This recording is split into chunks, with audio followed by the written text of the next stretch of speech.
सच आखा मेरी तां औकात नहीं कि जिन्ना कीता देवां तैनू मोड़ के।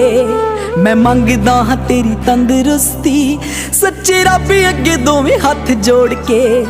मैं मंगदा हाँ तेरी तंदरुस्ती सच्चे रब अगे दोवें हाथ जोड़ के।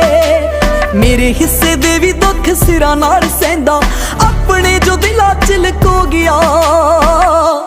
बापू तेरे करके मैं पैरां ते खलो गया। तू सैकलां ते कट्टी ते मैं गड्डी जोगा हो गया।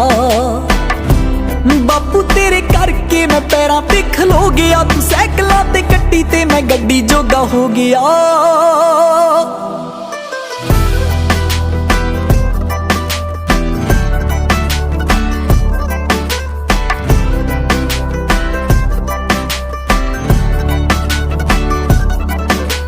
चंदरे गरीबियां दे दिन सी बल